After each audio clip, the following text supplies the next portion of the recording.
Welcome to LollieTasking with ADHD. I am your host, Dr. Lola, a multi-passionate mom of three, a physician, and an ADHD life coach because, like most of you amazing women listening, I have ADHD. Join me as we chat about how ADHD affects our lives and learn strategies to help us all thrive, not just survive, with ADHD so we can live the life we want while accomplishing all our goals. Let's get started. Welcome to LollieTasking with ADHD. Again, my name is Dr. Lola, a physician and ADHD trained life coach for easily distracted women who are just tired of being busy and ready to be more productive so they can accomplish all their goals with ease. So, before we get started, as usual, I'd like to give a shout out to my dear friend Cheryl. Cheryl left a review on our podcast and she was like, "Girl, I didn't know you did all this. I am so proud of you." Sometimes it's harder for us to take like thankfulness and criticism or constructive feedback, as I like to call it, from my fellow friends and family. So it's okay to shout them out too. So I just want to thank you for supporting me, girl. All right. So today we are talking about Thanksgiving with ADHD. Yay! So Thanksgiving is one of my favorite holidays. And as you guys know, Thanksgiving is this week.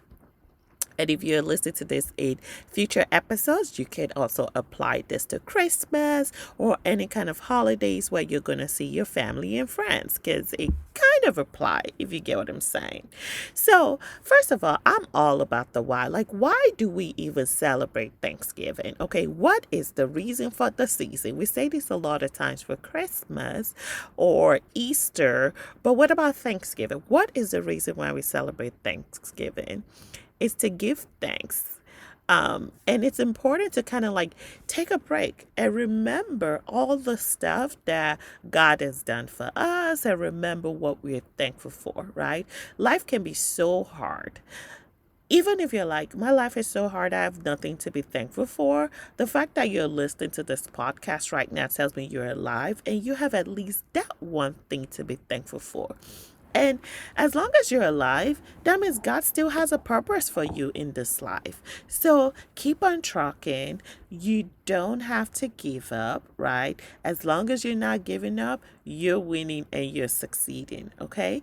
Especially with ADHD, we are amazing at focusing on our negatives. We have a negative memory bias, right? Everything, like we can talk about the 10 different ways we're horrible or we're bad. We have so much negative self-talk that we forget all the amazing things, right?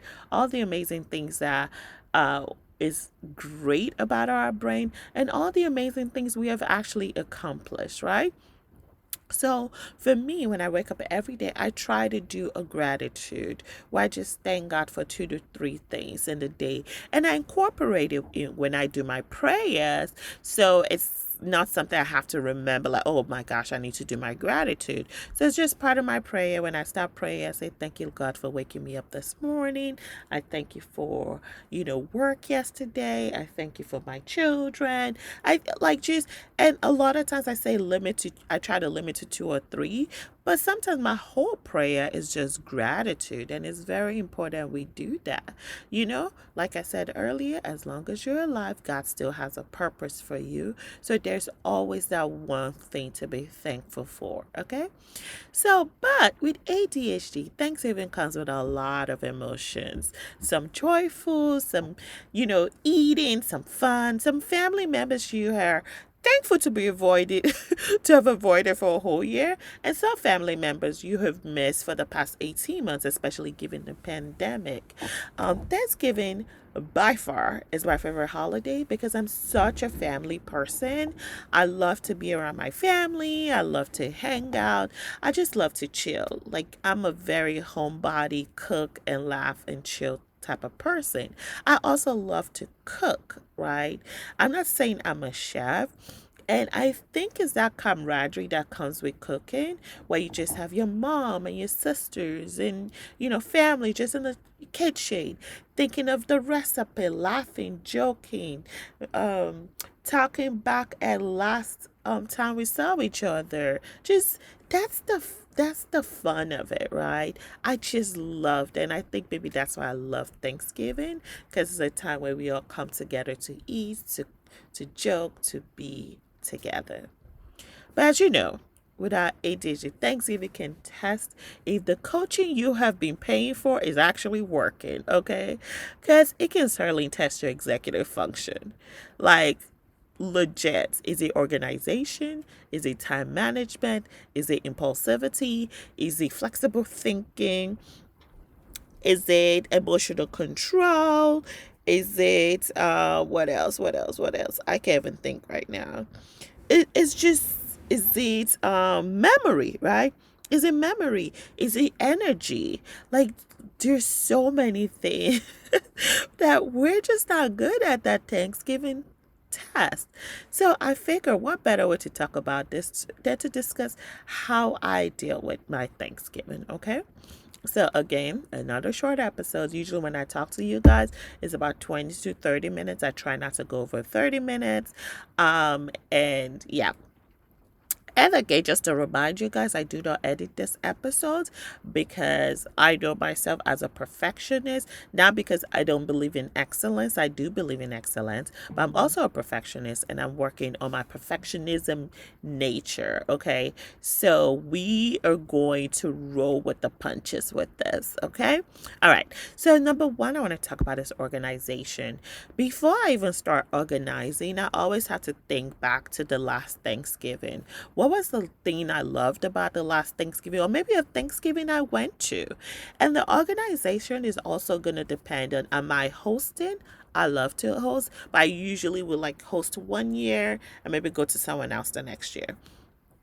So it's, am I hosting or am I not hosting? Because your organization is going to be different based on what role you're playing. So this year I am hosting and I'm so glad to host. We have some family friends coming over. It's going to be amazing. Okay. So the first thing I do is I write down and I plan the type of Thanksgiving I want. Is it going to be fun or proper? Do I need my cleaner to come clean the house before? Do I need some things cooked ahead of time? Do I need to order some things? I love to cook, but it's going to be a lot for me cooking for over 20 people for the next Thanksgiving. So what I've actually done is I have separated it, where I love to cook my turkey and I have this new recipe I'm trying this year. God help me. I hope it turns out well. But I will be doing the turkey aspect of it. I'm also going to be making something called jollof rice and plantains, suya, and pepper soup. And that's where I stop at. The other side dishes, I'm actually going to order from a very amazing place where they have amazing mac and cheese, amazing sweet potato casserole. Just so, oh, I can't wait to go pick it up Thanksgiving morning, and I'm just gonna hit that up for the day, okay? Um, and then in planning, like a lot of times we think of just the food, right? So what other things are you going to need? Are you going to need someone to help you go pick up the things that I talked about, right? Um, or are you, if you're not cooking, right? If you don't like to cook, are you going to order everything? Or are you going to do it potluck style where people are going to come over and bring us certain things? That way you just focus on one thing if you don't like to cook, right? Or are you just going to avoid everything? Like, listen, I'm not doing this. I need to, let's all just go eat outside. That's perfectly fine too. You just have to know yourself and know the kind of Thanksgiving that you want, okay? Another thing that is very important in planning is to having a budget. Like, how much do you want to spend on this Thanksgiving? Make your list, because there are things that you may already have in the house. And you making a budget or you planning is you looking in your pantry and saying, okay, what is in my pantry right now that I can use for Thanksgiving before I go shopping? Because what you don't want to do is get to the store and you see this fancy thermometer that you don't need. You really don't need it. You got a thermometer that works for your turkey. You could just use that and get it for like 25 bucks. Someone I may or may not know may have done that, okay? And then you get home and you're like, what the? I didn't need this, back it goes. Or maybe new placemats. You have a placemat you can use, okay? So it's very important to make a budget and try to stick to your budget, which also kind of goes under the planning, okay? Having self-awareness is so important, okay? um when I'm hosted, what I also do is I plan my cooking. That way I have at least 30 minutes to an hour before the guests get here. And lo and behold, I end up almost finishing even closer to like maybe 10 minutes before they get there.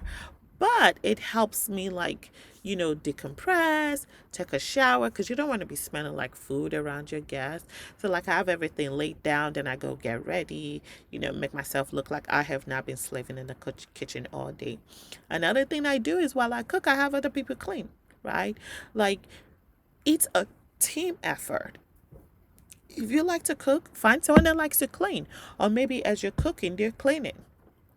So maybe while they're cleaning or setting the table or those things you really don't care about, there you go, get ready, okay?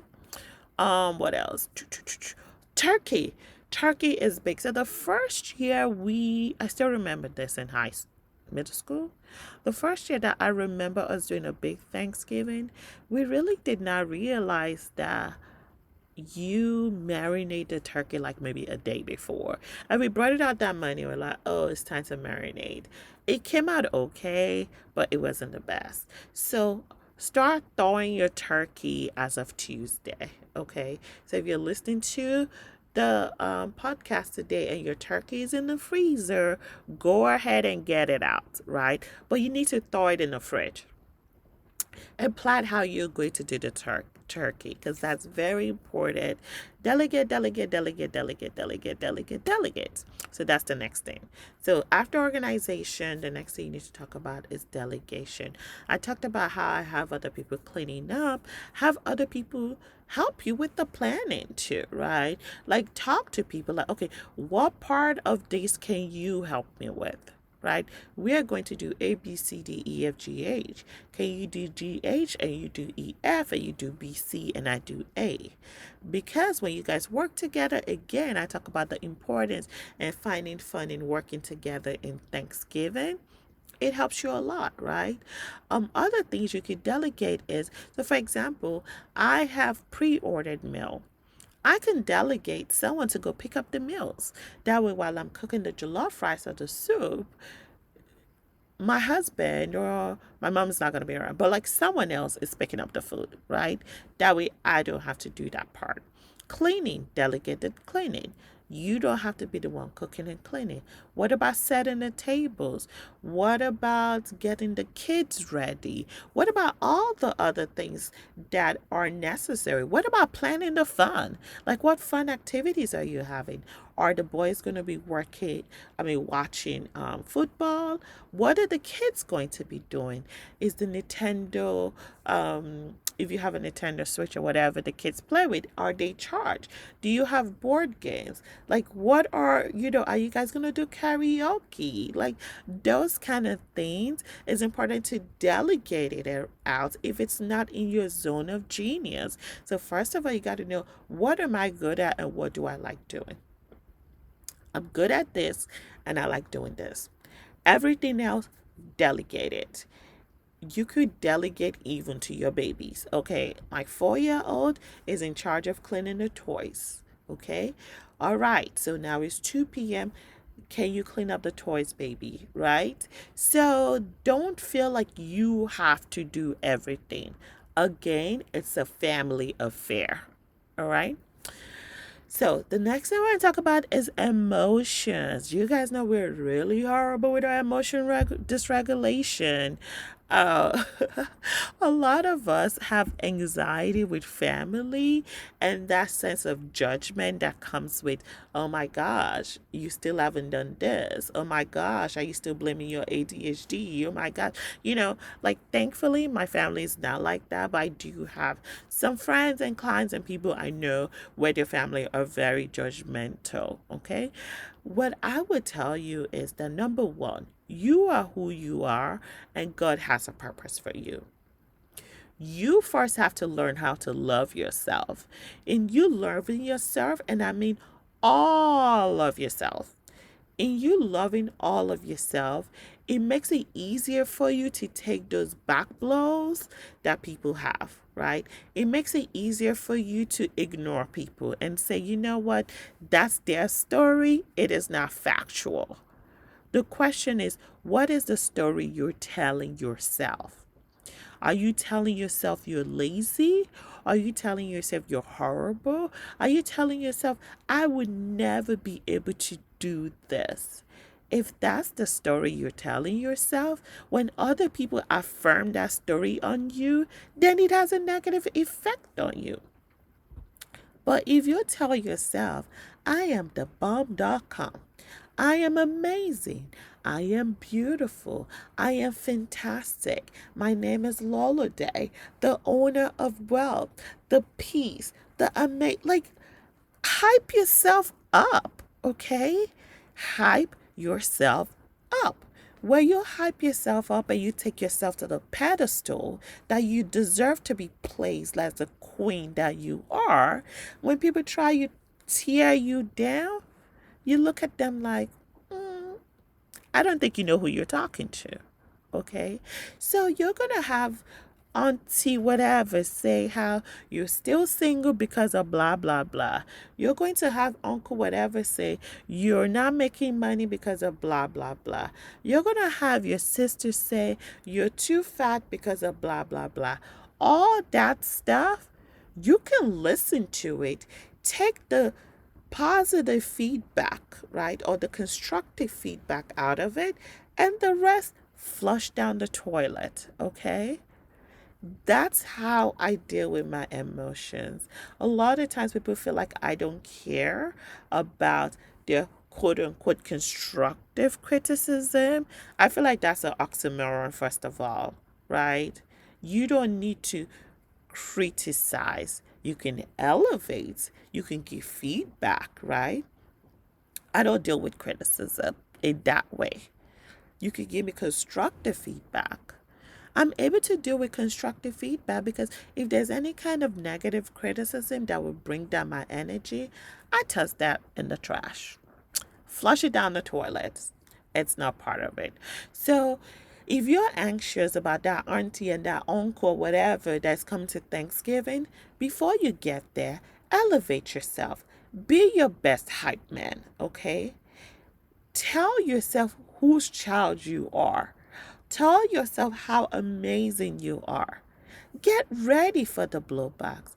Not everything deserves an answer, boo. Sometimes you just look at them and say, I disagree, and leave it at that. Some people are already coming to you for a fight. And when you don't give them a fight, they're hella confused. Okay? So that's what I'm going to encourage you when it comes to the emotion part. The next thing I'm talking about, I can't talk, y'all. The next thing I'm going to talk about is impulsivity. Our mind is hella fast. It's faster than our mouth, okay? We don't have that break sometimes. And we kind of say some things we're not supposed to say, right? I encourage you to work on being quick to listen and slow to speak. While we have ADHD and we're quick to speak and slow to listen, it is a neural pathway that can be recreated. Okay? So, one of the things I do is sometimes, even before I talk, I speak in my mind. I answer them in my mind and I think through it. Give people the benefit of the doubt sometimes before you just blout out and attack them. We have this attack mouth, right? Ask them if they even need your opinion. And then, before you say anything, count 5, 4, 3, 2, 1, especially if it's something that's emotionally charged. Ask yourself if you've thought through it and count how many times you're actually talking through the conversation. I am so guilty of this. People will tell you I have put my foot in my mouth a lot of times. I have given unsolicited advice. I've been told that, right? But in me being in people telling me that, I've been able to reevaluate myself and say, okay, maybe that was not the appropriate way to do it. Maybe if I feel I have amazing advice for this person, I can ask them if they need my advice at all, right? Some people just want to vent. They don't need your advice. They just want to vent, and you just need to create that space for them to vent. So that's, I mean, my impossible, I can't talk. Being impulsive. Me being impulsive a lot of time comes in the talking aspect. Some people are impulsive in the money aspect. Planning and budgeting will help you with that. The next thing I want to talk about is setting boundaries.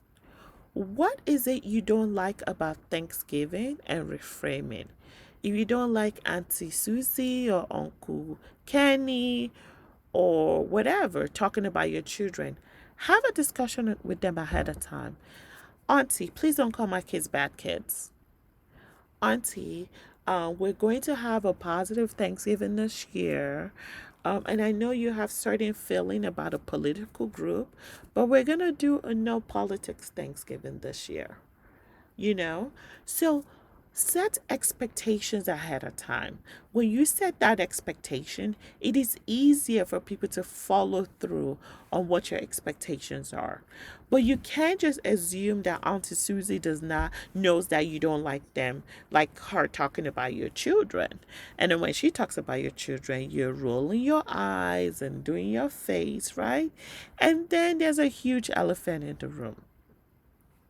But if you set boundaries ahead of time and tell her what you will or will not take, it is easier for them to follow through on it versus just assuming they're supposed to know. Okay? So this is the last thing I'm going to talk about. And I'm at I said I was going to be between 20 and 30 minutes. And I'm about the 20-minute mark. The last thing I'm going to talk about is rest. With ADHD, we go, and we crash, okay? The reason why we crash a lot of times is because we do not rest. So I do recommend if you are planning to have a long, busy Thanksgiving, not only do you need to take breaks in between cooking, just 2 minutes here, 3 minutes here, 5 minutes here, nothing major. I do recommend my clients take the next day to rest. If you're mad about Black Friday, child, everything is online now. And then there's still Cyber Monday, okay?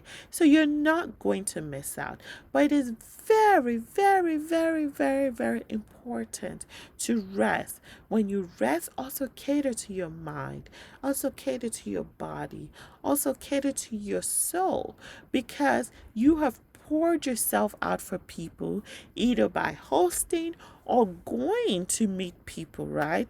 Who knows what happened on Thanksgiving? It may be 100% fun or it may be 100% horrible, but whichever it is, you put some kind of energy out there and you need to reset. Okay? And remember, during Thanksgiving, these two shall end. Every day is going to end, including Thanksgiving Day, okay? So just remember, just practice gratitude, which is the reason for Thanksgiving. Enjoy your family, the good and the imperfect. Remember, they make you who you are. And choose joy, okay? And I think that's it for today of LollieTasking. If you want to learn how to choose joy or how I choose me, I'm currently in a project called Project Me. please join us at accomplishwithease.com and join our program, okay? So remember, on today's episode, we talked about how to survive Thanksgiving, essentially. And I started with organizing. And with organizing, we talked about planning, we talked about delegation, and I talked about your emotions, being able to control your emotions, and the importance of knowing who you are and hyping yourself before you even get into the situation, right? And then I talked about being impulsive, and especially in the talking aspect and listening aspect, and saying what you don't mean during Thanksgiving. And then we talked about setting boundaries, the importance of setting boundaries around your money, how much you're going to spend, around the people that come to you is very, very important. And the last and most important of it all is resting and making sure you're able to recoup and reset and recharge so you come back stronger like a bus that you are. Okay? So that was it. So thank you again for hanging out with me on another day of LollieTasking with Dr. Lola Day, LollieTasking with ADHD. I love you guys. Please don't be a stranger. If you have any questions or want to talk about this more extensively, we do have a Facebook group that you can join. To continue the conversation, okay? But before you go, I want you to go ahead and think through all the stuff I talked about. What is that one thing you would do? Write it down, create a plan, and do it. So don't forget to follow us on IG at LollieTasker, or you can also email us at hello@LollieTasking.com. I would love for you to leave a review. Please leave us a review. The more you leave a review, the more people find out about us. And maybe, just maybe, I will shout you out on a future episode. So till next time, remember, you can do it too. With some planning, a little bit of balance, and a dash of determination. This is LollieTasking with ADHD. Thanks for hanging out with us on another episode of LollieTasking with ADHD. If you like what you've heard today, I would love for you to click the subscribe button, rate, and leave a great review, in addition to sharing with your friends. Your review allows visibility and also allows other amazing women to find this podcast. Also, if you have any questions or topics you would like for us to discuss, please contact me via direct message on Instagram at LollieTasker or email us at hello@LollieTasking.com. Till next time, this is LollieTasking with ADHD.